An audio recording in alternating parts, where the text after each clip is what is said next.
Hello and welcome back to Warcraft Daily for today, the 27th of March 2014. So, first of all, I'm sorry about there not really being much in the way of Warcraft Daily for the last few days. Basically, there's been no real news. I mean, there's been a few tweets here and there, so it's only really now that's actually reached the stage where I can make a video out of it. And that's what I intended doing, but first, just before that, one quick little note about the live stream. So I did schedule it previously for the Tuesday. Now that didn't turn out. Basically I had some internet problems, and I did update in the video's annotation, but just to be clear, the new stream will be happening on Saturday the 29th of March at 4 PM GMT, which converts to 9 AM PDT and 12 noon EDT. So there's all your time zones. I'll be playing loads of World of Warcraft. We can do PvP, we can do flex raids with viewers, maybe the same with LFR, a whole bunch of stuff. It'll be great fun. So yeah, now that's plugged, let's get on with the rest of the show. So first of all, we're going to talk about the world being a little bit broken in some ways, and I mean Deathwing broken. So Corey Stockton said that they understand the concern with, well, for an example, the destruction of the Stormwind Park and how it hasn't been fixed up. He said that ideally they would like to get this fixed during 6.0, and I think what he means there is just during the Warlords expansion as a whole. Then he also verified that they will not be updating Stormwind and Orgrimmar art with the new garrison-based ones, since the art is meant to be garrison only. So first of all, that decision about the art, the new art for the garrison buildings being garrison only, well, I think that makes a lot of sense. It's a unique little thing that you can go and get, that makes it feel more special, and overall, it just makes your new shiny garrison look a little bit more new and shiny, and I think that's exactly what they're going for. Though, I think that it would be definitely nice if Stormwind and Orgrimmar got a little bit updated at some point. I think the new Horde leadership is going to be a little less focused on iron and steel and those kind of like warlike tones.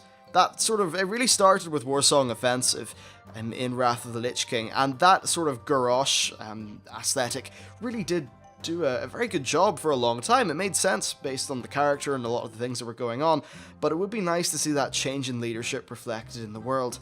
And then as for Stormwind, well, I think Stormwind is an inherently problematic city, because Stormwind is, by design, a bit of a boring generic fantasy city. I think the only thing that it really has going for it is that the entrance is pretty cool, and the actual kind of cartoony look of some of the buildings is aesthetically quite pleasing, but perhaps the texture resolution could be a little bit higher. Anyway, I still am personally a little bit bummed out about how, say, Ironforge is not really a hub city anymore and that nobody really goes there. Still though, I think there's a bit of a worthy discussion here about what they should do with these cities and what they should just do with the old world in general. I think that the Cataclysm changes to the world, like, destroying some towns and things like that, well, they were great for Cataclysm, but now that Cataclysm is done, it feels a little bit jarring that those changes haven't really been reflected in the world. The world still looks broken, it still looks damaged, and that's a bit of a pity. Of course, it's not the sort of thing that I'd ever want Blizzard to pull away from doing, like, Warlords of Draenei work on. No. This is, of course, all past old content, so it's not really worth changing, but it's just an interesting thing. I think that the places where they should put a little bit of effort into, though, are the main cities, because the main cities are where players are going to spend quite a lot of time. No matter how well kitted out the Temple of Karabor is, or, whatever the Horde version is, they're probably not going to have things like auction houses and some of those services, right? So it would definitely be nice if Stormwind and Orgrimmar were polished up a little bit. I think they could definitely do with making Orgrimmar feel a little bit more... would traditional be the word? I don't know, just less militarized. I think they really would need to tone down on that, so that's a bit of a pity. And as for Stormwind, well, damn, I think they just need to fix up the Park District. They need to put new trees in all of Stormwind, because the current trees in Stormwind do not look very well. Then I think just some higher resolution art for Stormwind would be nice. Often in an expansion they make a brand new shiny city for us, but there's still a lot of a reason. There's still a very important reason to go back to Stormwind or Orgrimmar, and it just is a little bit jarring when you have that change in visual quality, so I think an overall improvement would be kinda nice. So I'm going to throw this one to you guys. What do you think would be a good addition to Stormwind or Orgrimmar? What do you think the most pressing changes are? And yeah, I don't know, I'll just be interested to hear what you have to say on it. Okay, so next we have a little bit of a chat about art. So this comes from Chris Robertson, who is like the main art guy over there. He said, first of all, they're all working on various bits of the new models at the minute, but we have a bit of a rough ETA for one or two reveals. Well, really just one. The Draenei female is actually going to be revealed during the first week of April. This makes me very excited because, obviously, my main is a Draenei, it has been for a long time, and I really want to see how the model turns out. Based on how I think that the current Draenei model is pretty cool looking, I think that, yeah, hopefully they won't fuck it up. Overall, very excited, and that'll definitely be nice to see. They're also currently having a little bit of a work into Tauren animation, and there is going to be a Artcraft post on that, but there's no ETA for it. Then finally, he said that there's going to be a little bit of a look into environmental art, but once again, there is no ETA. So yeah, really interesting stuff across the board actually. I just can't wait to see what the new Draenei are going to look like. Especially the males actually, because I think the Draenei female model's pretty solid at the minute. I just never particularly liked the male one, so hopefully they kind of spruce him up a little bit. I'm not too sure what it is, but for Draenei in general though, I think the largest problem is just armor clipping and some things not really being that well in proportion in terms of armor and things like that. So, but yeah, you know what? I think art is going to be really strong in this expansion because everything that I've seen so far has just filled me with, well, what's the right word? I've just been kind of happy about it, you know? I think they're really going in a great direction in many regards, and so far Draenor itself is looking completely beautiful. So, really good stuff all around. Alright, so the next tweet is about the legendary questline, and it's not really just one tweet, a whole bunch of Blizzard staffers said on Twitter, just about various facets of the questline, but specifically RNG and the whole get X from a boss style of quest. Basically, they are mindful of how it was definitely overdone during Mists of Pandaria, but I get the drift that they're not really opposed to the idea fundamentally. So it's a bit of an interesting talk here. On one hand, they like the idea of some things being a bit RNG, because it allows for good luck to really amplify the fun of an experience. But then, of course, the problem is you can also get fucked over by RNG, because RNG is, by definition, completely random and fair. There's no way you can game it. It's just down to the luck of the draw, and that's something that people don't have control over. And I think often when people don't have control over something, they get quite uncomfortable about it. And that's probably one of the reasons why RNG has came under a lot of flack recently, I think. But, of course, the flip side is, if you just get one of something every week, then it's extremely deterministic, and one of the things that drives people to do that other, like, next LFR wing or that next dungeon is they think, well, I could beat this expected 10-week curve if I just go again and do it again and do more. That's kind of what they're going for with RNG. At least that's what I think they're going for. So it's a little bit of an odd thing. I do think that deterministic rewards can get very dull though. If you just know you're going to get one of something every week, then really what's the motivation to do anything above and beyond the usual, or above and beyond the par or the norm? There really isn't much. So it's a bit of an interesting debate. I think overall, maybe one RNG quest that has extremely heavy bad luck protection would be okay, but in general, I would like it if they were just more gameplay oriented. Things like that really cool quest with Rathian where you went around the place to all the different temples, and maybe they could just do something like that, but open, I don't know, maybe an equivalent temple every week and have a cool long quest in there. That would be a bit of an interesting thing to do. Now, of course, it's not like we're going to be running around to different temples in Draenor, but you get my drift. Maybe the legendary questline is the kind of thing that they could just build the main quest for a month, deploy it, and have it unlock over a week-by-week basis, and that would still keep people coming back every week to do something. Of course, it would still be rather deterministic, which is a little bit of an issue in terms of rewards, but still, I think it would be an interesting way to do it, and if they were to mix up something like that with the, get X item over time style of quest, then I think it would be good. Overall, though, as long as there just isn't as many, collection quests, because it was pretty painful at some stages of Mists of Pandaria. And then one thing that's probably also worth just throwing in here is a tweet from this guy, Jonathan the Craft. I'm not too sure what his exact job title is, but he's one of the guys over at Blizzard. He said that one of the really nice things about Mists of Pandaria for them as a development team is they got to basically experiment a lot and try out various things. In 5.1, they found out how to do a really good story unlock. In 5.2, they had the really kind of epic treasure and raid thing going on with the Isle of Thunder, and I think in terms of treasure, it was really fun. I loved the loot scenario, I loved going around hunting for rares and the chests, and then he said that 5.4 was great in terms of gameplay and items. I think what they just need to do for the Warlords equivalent zones is merge these all into one.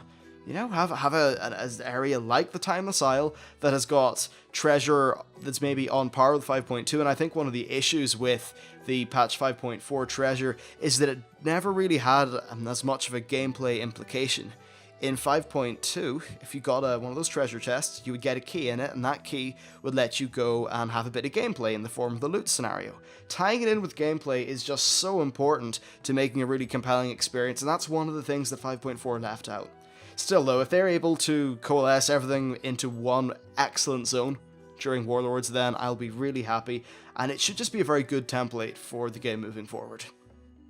Alright, so let's move on to a little bit of news. I know it's not really a giant bit, but the Hordon LFR trash has been nerfed by 20% in terms of its health points and its damage.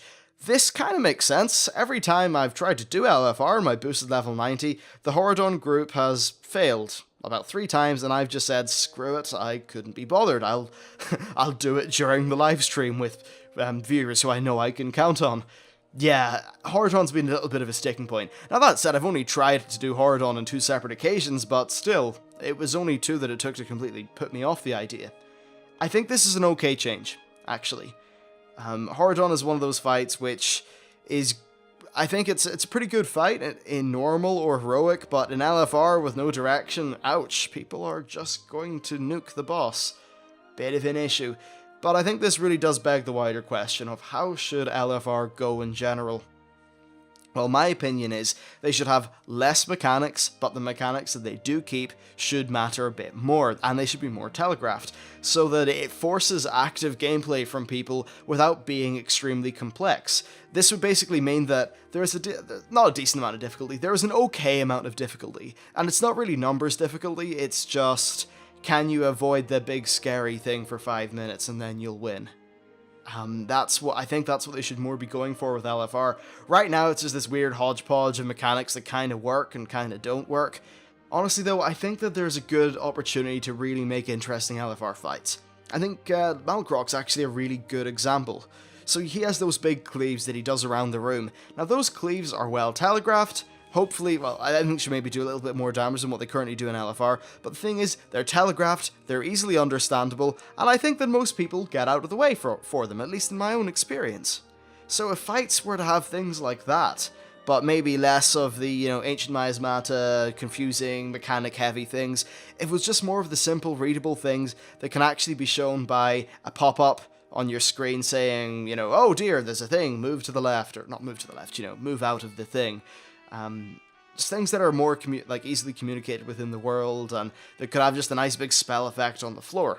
Things like that would be great. I think just having some of the more behind the scenes mechanics that offer a lot of depth to us normal and heroic raiders, I just don't think they really work that well in LFR, and they just serve to muddy the experience and make it a little bit less fun. So overall, less mechanics that matter and are readable. That should hopefully convey, or at least allow for a more compelling experience. Then another thing that's strongly needed is AFK protection. I'm not too sure how this would be done, but they know how many keybinds you're pressing. They know when you hit a keybind, obviously, because that goes to the server, your character moves. So what do they do to fix this, this idea of people just leaving? Well, maybe you would have to be active for a certain percentage of the fight, and they could detect if you were just, say, spamming the spacebar to jump. Maybe they could do something like that and just say, okay, you need, 50-60% of the time, and maybe, yeah, if you put in, 1 keybind every 5 or 6 or 7 or 8, 9, even 10, 15 seconds, whatever, just to make it really lenient so it only catches the most blatant of people. So if you put in 1 keybind every 15 seconds, then you're going to be fine. But if you don't, then it's going to start thinking, are you really there? I think that would be an okay way to do it. And that would of course mean that someone would have to be inactive for the vast majority of the fight to be kicked, but it would still get rid of some people who are abusing the system in its current form. I don't know how they do it exactly, but AFK protection is something they really do need to put into LFR. It just is very disheartening when you're actually there trying to play and other people are just leeching off your hard work. Alright, so one more thing to talk about is just Diablo and a few other things. Basically, there's not a great deal of World of Warcraft news, and I may sort of put little sputterings of Diablo across the channel for the next few days. I know that may not be the thing that most people want to see, but honestly, I couldn't do a lore video every day. I just don't have the time.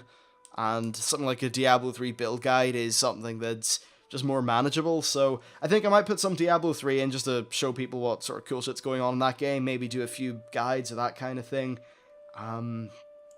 Yeah, so I'll stick them on the channel and we'll see how it goes, really. Diablo 3 Reaper Souls is a ton of fun, though. I'm having a great time with it so far. And still, I've yet to see if that feeling is going to last beyond the first few days of the game, but at least so far, it's a good time. If you do have any other suggestions for things I could do in Diablo, or just like non-World of Warcraft news-related things, sure, leave them in the comments. I'm really open to ideas at the minute, because it might be a while until beta, and I think it's always good to keep things spiced up and interesting. Anyway, that's it for today's Warcraft Daily. Sorry if it was a little bit kind of long in the tooth and rambly. It's just, look, the kind of news that came out today doesn't really lend itself to a concise and really, meaty show. It's just the way things are with World of Warcraft news at the minute. I'm sure that perhaps with the start of April coming up, we'll maybe get the April Fool's Day fun from Blizzard, we'll get that Draenei model view thingy, maybe we'll get some more to Draenor blogs. I'm sure that things will pick up. Anyway, until that all happens, thank you very much for watching, hope you enjoyed the show, and I will see you next time. P.S. Check out the Twitch stream, link in the description.